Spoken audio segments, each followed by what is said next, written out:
Toyota thumbs its nose at volume brands who've abandoned the city car segment and brings us one here, the Aygo Cross. But it's a city car with a bit more pavement presence than those you might be used to. In terms of the statement it'll make at the gym, it's a world away from the old Aygo. Plus, it's economical, promises to be fun to drive, and can even be had in semi-convertible form. Trendsetters should form an orderly queue. Ever since we first saw the Aygo back in 2005, one thing has been common about it: the little 1-litre 3-cylinder petrol engine beneath the bonnet.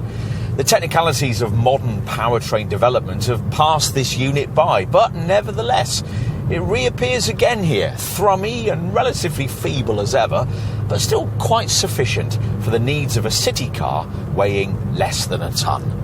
You might have expected this Aygo Cross model switch to the underpinnings of a 4th generation Yaris to yield up that Super Mini's frugal 1.5-litre hybrid engine, which will fit but will never be required to because it would add 50% both to weight and price. It feels like heresy to say it in these days of evangelical battery power, but cars this cheap don't need electrification, and shouldn't have it until that apparently far-off day when the industry works out how to provide such a thing at a price that younger people and lower-paid workers can afford. Given that the pricing of this Aygo Cross is already stretching the limits in that regard, you can understand why Toyota chose to equip it with an engine 2 decades old, finessed for emissions over the earliest models, Daihatsu-derived 1KR unit, but otherwise hardly much different. It's certainly not much faster, available only with 71 bhp and a puny 93 Nm of pulling power that makes you thankful for the lightweight underpinnings. The high biting point of the 5-speed manual version most will choose means that lots of revs are needed to avoid stalling when setting off, and for the same reason reversing uphill can be a little clutch cremating if you're not careful. But the shifter has a nice short throw, and if you're quick with it, the car feels nippy in its urban jungle habitat, which is actually illusory because it's not really very fast at all. 62 miles an hour from rest is quoted at 14.9 seconds for the manual version we're trying here, but on the open road it manages to feel slower even than that figure suggests, straining its way up to the kind of double-digit top speed, 98 miles an hour, that you might have thought was reserved for either your dad's 60s saloon or a modern EV. For the alternative CVT automatic model, which somehow feels more leisurely still, the figures are 14.8 seconds and 94 miles an hour. Not that any of this really matters much. As we've suggested, the Aygo Cross is fun to jink about in town. And fun too if you take the twisty way back from the school run, thanks to well-weighted steering, tremendous traction and excellent body control. It doesn't even fall apart as an ownership proposition where you'd expect it to on the odd highway-based longer trip, thanks to the decent ride and refinement that settles down quite a lot once you get on a major road and moderate your right foot.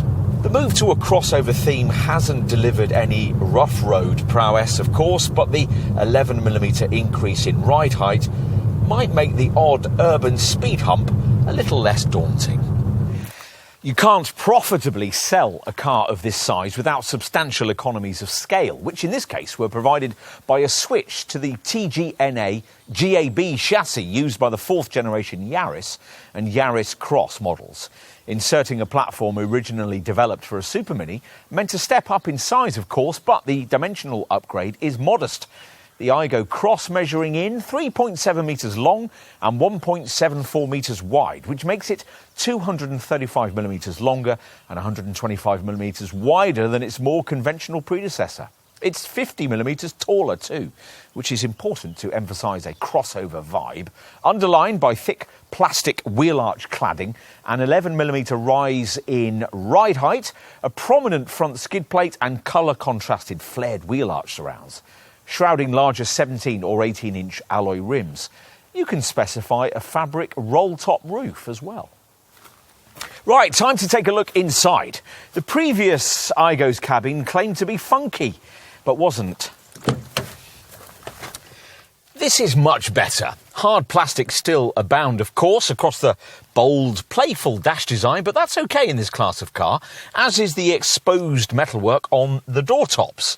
It helps that you sit higher than you'd usually expect to in a city car, 55mm higher than in the old model, and your view out is further aided by a raked back A-pillar. It feels more spacious too, thanks to the way these front seats have been set 20mm further apart, increasing shoulder space by 45mm as part of the shared interaction cabin design.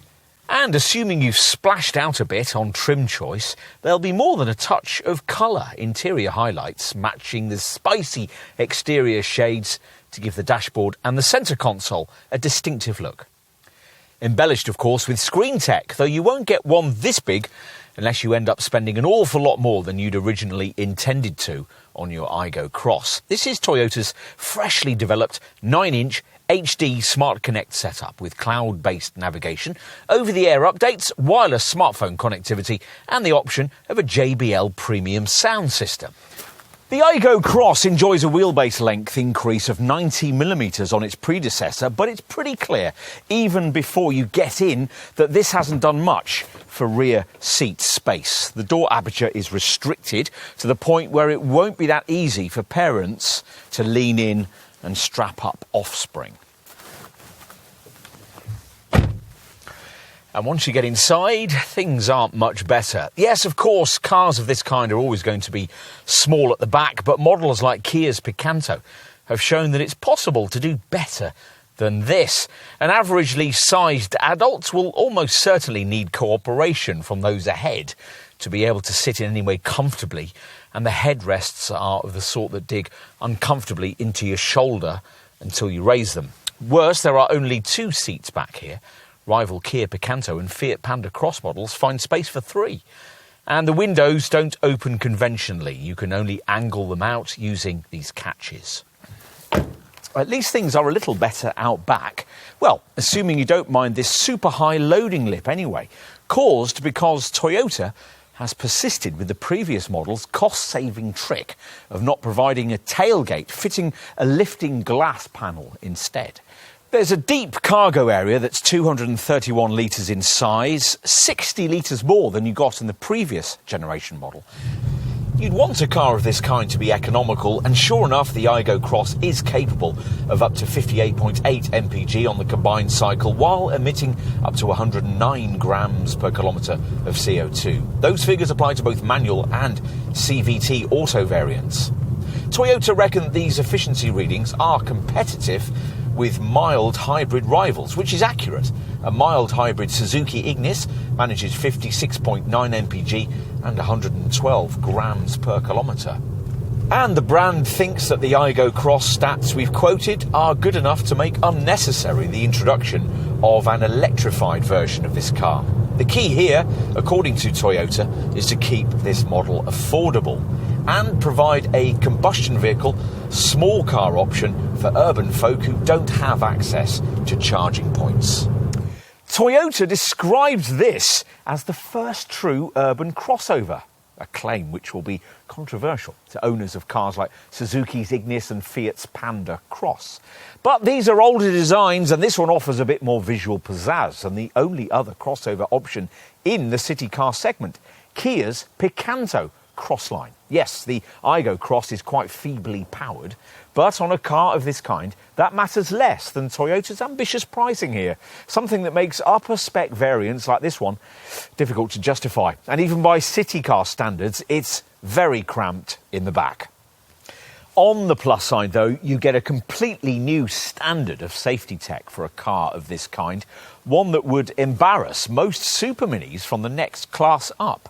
And this car's fashionable vibe is as trendy as a car like this needs to be. As a result, we could see the Aygo Cross selling quite well and embarrassing other brands who've abandoned this sector.